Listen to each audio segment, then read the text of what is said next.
Hi, welcome back. You're watching Michelle with Michelle's Life. I have my friend Mark here today to do a review of Star Wars Bloodlines.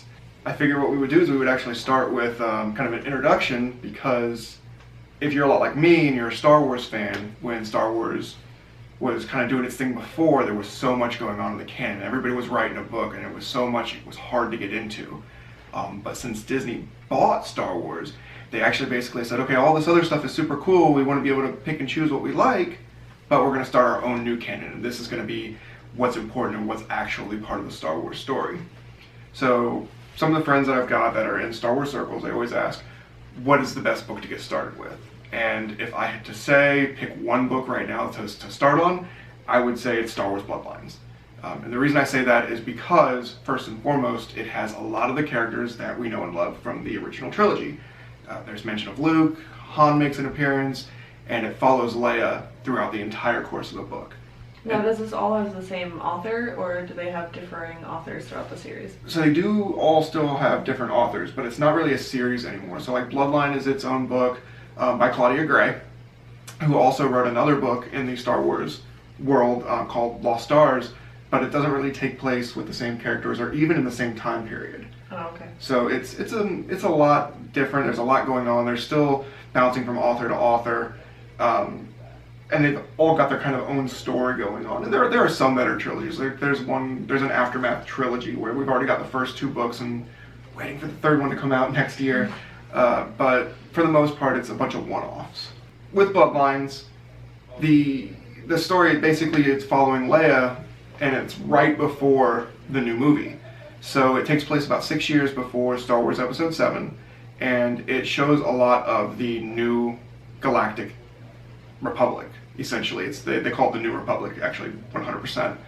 And it shows, if you watch the prequel trilogy, 1, 2, and 3, where they had the Galactic Senate, that's kind of made a reappearance in this new book, and it really follows a lot of the way that they've kind of moved away from the tyranny of Emperor Palpatine, and how now it's all about democracy, and it's a Senate again, and every planet as part of the New Republic gets a representative. They basically, what happens is the book starts off, it's really, really kind of boring. It starts off a little slow because it's just, oh, this is politics. And they have somebody come in from one of the planets who says, we've got a problem. There's a new problem, and we think that this is going to result in the return of something similar to the Syndicate of the Hutts.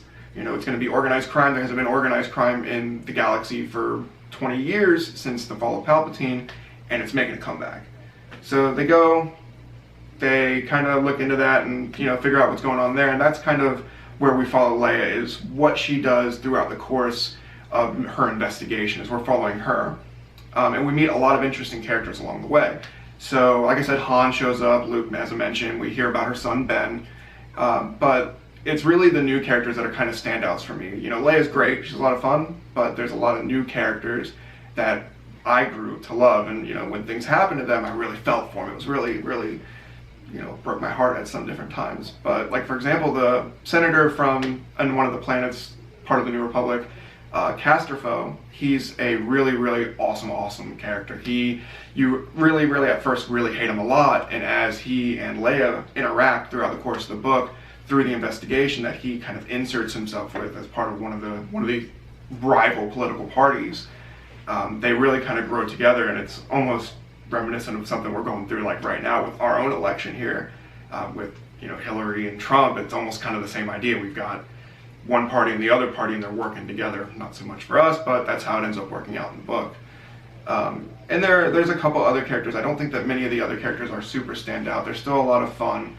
But nothing really happens with them. I mean, it does, but it's not, I don't think it's as big and as it doesn't stand out as much as what happens between Leia and Casterfo. There's a little bit of a relationship that grows between one of the characters that's in the new military and one of Leia's staffers, but it's not really a big plot point. I'm really excited to see, because it kind of leaves it open for a sequel for this book, so I'm really excited to see what happens in the next part of the book, because it leaves it on a massive cliffhanger. Alright, but I'm still a little confused about it. This book is called Bloodlines. Correct. And it's by the author Claudia Gray. And then it doesn't have a sequel yet. Not yet. Not yet. So from this book, what do you read next? So the big thing with Star Wars canon is you can start anywhere because, like I said, it's a lot of standalone stories. And when you read the books, one of the first few pages will actually show you where your book falls in the timeline. Okay, so when you're out buying these books, you can just open it up and it'll tell you kind of where you are in the timeline. Right. So it'll show you where the 3 movies are. It'll say, okay, we've got movie 1, 2, 3, 4, 5, and 6, and now, of course, episode 7. And then it'll show you kind of where your book takes place. So, for example, if you read Lords of the Sith, which is another great book, that one takes place between episode 3 and episode 4. And then when you look at Bloodlines, you'll see that it takes place between episode 6 and episode 7. But then you also get other books that kind of fall into a gray area, like Lost Stars. Lost Stars actually starts before episode 4 and ends after episode 6. So that one actually is another really good book, again by Claudia Gray, that takes place in a lot more sections of the Star Wars universe. However, as someone trying to get into the series, I wouldn't recommend that one, even though it's a great read, because it's all new characters. You don't see anybody from the new movies, you don't see anybody from the old movies. It's basically trying to jump into something that you may or may not enjoy without anything to really relate it back. There's no anchor. There are other books that have similar characters that you would recognize, like the first book from Aftermath, you do see Leia, she shows up. Wedge Antilles, who isn't really a major character in the movies, he's in it as well. Admiral Akbar makes a couple appearances, but for the most part it's small cameos. You're not really seeing those characters doing anything. It's mostly the 5 or 6 new characters that they're basically following these new characters' stories from this book. Okay. And something that's a lot of fun with what they're doing in the new canon as well is they are bringing these characters into the movies.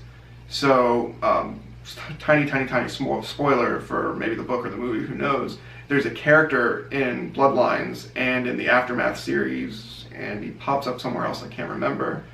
His name is Temmin Wexley, or Snap Wexley. He gets a nickname because he snaps his fingers all the time.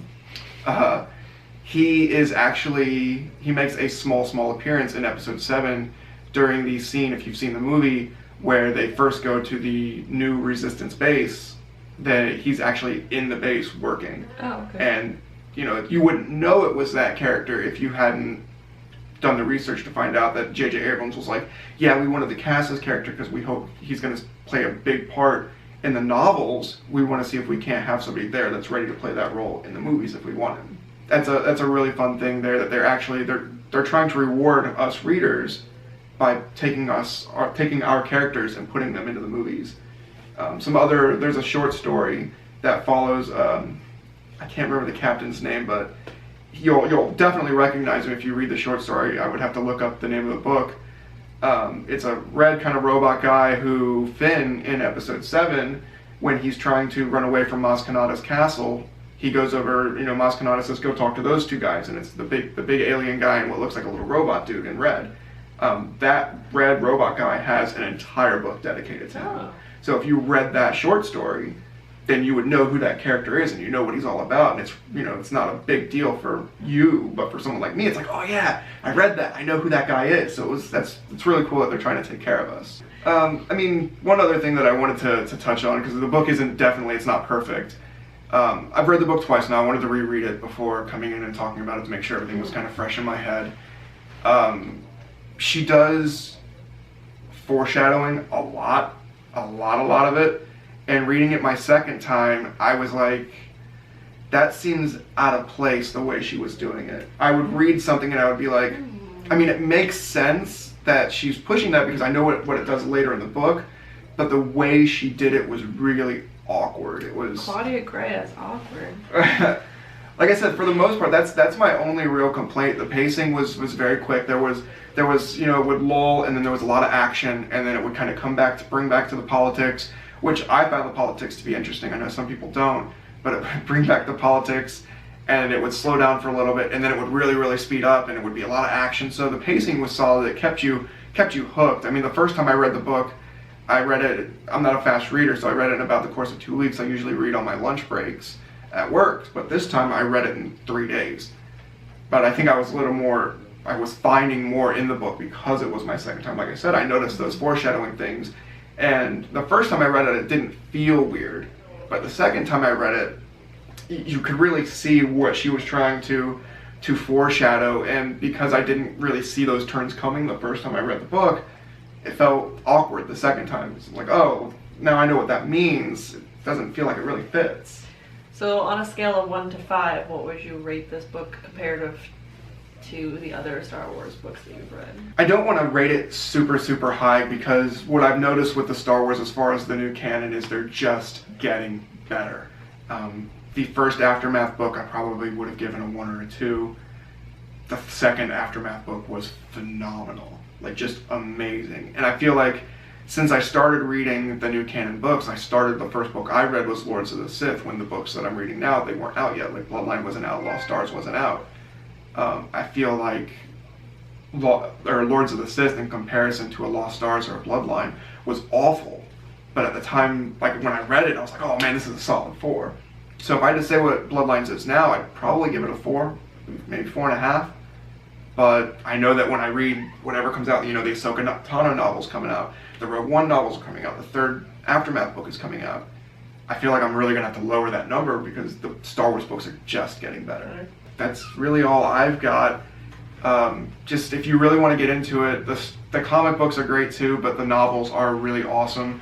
And they're coming out extremely regularly. Like I just said, there's the Ahsoka book comes out in a week. In November, there is the Rogue One novel coming out, and there's actually 2 Rogue One novels coming out before the end of the year, because there's the young adult novel that you had actually pointed out to me, comes out in December. By Beth Revis. Sure.